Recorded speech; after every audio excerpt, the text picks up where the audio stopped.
राधे राधे बेटा आप सभी को।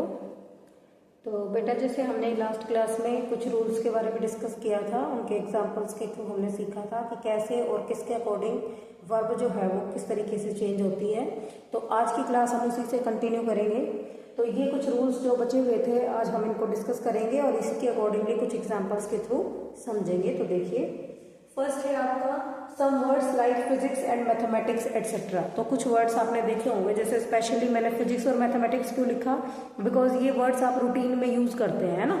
तो कुछ वर्ड्स ऐसे होते हैं जिनका नाम आपको साउंड के अकॉर्डिंग तो प्लूरल सेंस देता है। जैसे फिजिक्स है भाई, हम प्लूरल की सेंस कैसे पहचानते हैं, सबसे फर्स्ट हम यही देखते हैं ना कि जिसके आगे एस लगा हुआ हो, एस लगा हुआ हो या ई एस लगा हुआ हो। जैसे बॉक्स का बॉक्सेस हो गया है ना, बुक्स का बुक्स हो गया, ट्रेन्स हो गया, इस तरीके से। तो प्लूरल की सेंस के लिए हम एस को ही देखते हैं सबसे पहले। बट स्टिल कुछ ऐसे वर्ड्स होते हैं जिनके अंदर नाम में ही पहले से वो प्लूरल चीज ऐड होती है। जैसे मैथमेटिक्स है, इसमें एस हमने एक्स्ट्रा नहीं लगाया कि मैथमेटिक और मैथमेटिक्स उसका प्लूरल होता है, नहीं, मैथमेटिक्स नाम ही है। तो कुछ ऐसे नेम्स होते हैं जो पहले से ही प्लूरल फॉर्म में रहते हैं, तो हम उनको क्या करते हैं, सिंगुलर वर्ब लेते हैं और वो अपने साथ किस में काउंट होते हैं, सिंगुलर में काउंट होते हैं। ठीक है।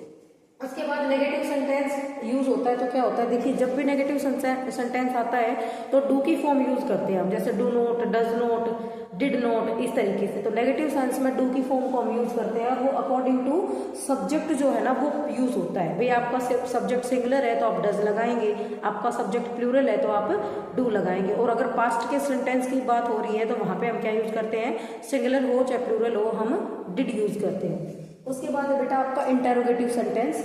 इंटेरोगेटिव में हम यूज करते हैं डू को और बी को।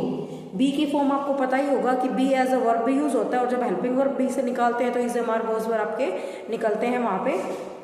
तो अगर हमें इंटेरोगेटिव निकालना होता है तो आपको पता है इंटेरोगेटिव दो तरीके से होते हैं। एक आपका होता है जिसमें आपकी हेल्पिंग वर्ब आगे आती है, और एक होता है जिसमें आपका WH वर्ड होता है। ठीक है। तो इस तरीके से, तो ये भी अकॉर्डिंग टू सब्जेक्ट जाएगा। अगर आपका सब्जेक्ट सिंगुलर है then it will take singular verb, और अगर आपका सब्जेक्ट प्लूरल है then it will take plural verb. ठीक है।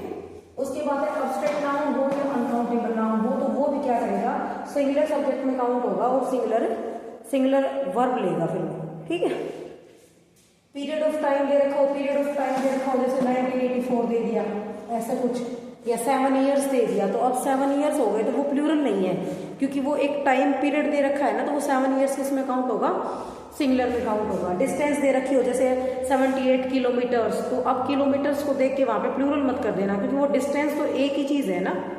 ठीक है। तो मतलब इस तरीके से डिस्टेंस दे रखी हो। सम ऑफ मनी दे रखा हो जैसे 5000 रुपीज, अब रूपी का प्लूरल तो रुपीज, मतलब आप ये समझे कि प्लूरल सेंस आ गई, रुपीज तो प्लूरल है नहीं। अगर सम ऑफ मनी भी दे रखा है तो वो भी आपका किसमें काउंट होता है, सिंगल।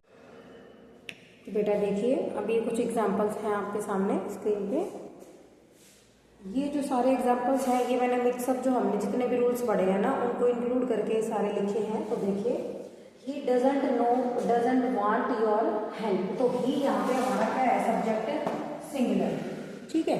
ही हमारा क्या है, सब्जेक्ट है सिंगुलर। तो उसके अकॉर्डिंग जो वर्ब आई है, देखिए नेगेटिव सेंटेंस में बोला था ना डू वर्ब उठाते हैं, तो मैंने बोला था कि बेटा डू या डज होता है, तो अगर सिंगुलर होता है तो हम डज उठाते हैं और प्लूरल होता है तो हम डू उठाते हैं। तो according to the singular subject आपकी कौन सी वर्ब आई है, सिंगुलर। उसके बाद दे, दैट इज प्लूरल, तो सब्जेक्ट हमारा प्लूरल है, तो वर्ब भी आपकी कैसे आई है, देखो ये क्या है, डिड जो है ये पास्ट के लिए है। तो मैंने बोला था कि डिड पास्ट के लिए हम डिड को उठाते हैं, डू की फॉर्म को। तो डिड के अंदर सिंगुलर हो चाहे प्लूरल आपका डिड ही आता है, तो यहाँ पे प्लूरल के साथ भी डिड है, और इसकी बजाय अगर यहाँ पे ही होता तब भी हमारा क्या होता, डिड होता। ठीक है। उसके बाद जो इंटेरोगेटिव क्वेश्चंस होते हैं उनके अंदर आपका क्या होता है बेटा, बोला था ना कि इंटेरोगेटिव क्वेश्चंस के अंदर आपको हेल्पिंग वर्ब भी आ सकती है स्टार्टिंग में, या फिर आपका डू की फॉर्म आ सकती है, WH वर्ड आ सकता है। तो दोनों ही हेल्पिंग वर्ब से यूज हो रखे हैं, ये डू की फॉर्म है, ये बी की फॉर्म है। ठीक है। तो यहाँ पे देखो आपका यू आया हुआ था तो साथ में क्या आया है, डू आया, डज नहीं आया। अगर यहाँ पे ही होता तो आपका क्या आता है, यहाँ पे डज ही या डज शी। ठीक है। इस तरीके से यहाँ पे देखो शी आया है तो हमारा इज आया है, अगर यहाँ पे दे होता या यू होता तो हमारा क्या आता, फिर आर आता। ठीक है। नथिंग, कल हमने कुछ वर्ड्स पढ़े थे, एवरीबडी, एनीवन, समवन, समबडी, तो इनके साथ हम क्या करते हैं, ईच, एवरीवन, तो उनके साथ हमारा सिंगुलर वर्ब जाता है। ठीक है ना।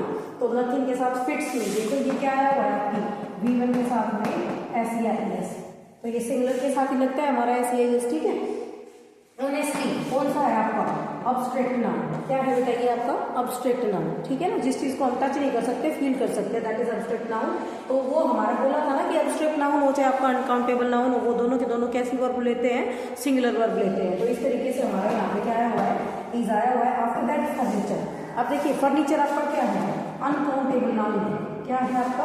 Uncountable noun. अब देखिए अगर मान लीजिए किसी शादी वगैरह में अगर ऐसे कोई पूछे कि क्या है ये चीज़, तो ये फर्नीचर है। अब मतलब देखिए पर्टिकुलर जब पूछा जाता है ना तब आप बोलते हैं कि भाई ये सोफा है या ये बेड है, इस तरीके से।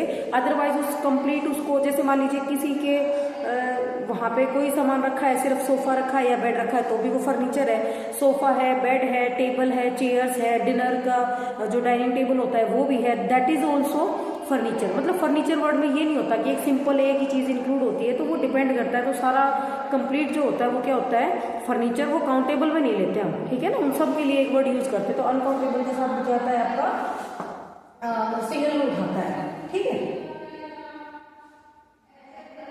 ठीक है भाई। सॉरी यहाँ पे ऐसा आएगा, ये आपका क्या उठाएगा? सिंगुलर, ठीक है भाई, सिंगुलर उठाएगा। अनकाउंटेबल नाउन भी और आपका अब्स्ट्रैक्ट नाउन भी, ठीक है बेटा। तो ये सारा आप अपना रिवाइज कीजिए, एक्सरसाइज को फॉलो कीजिए, ठीक है। Thank you.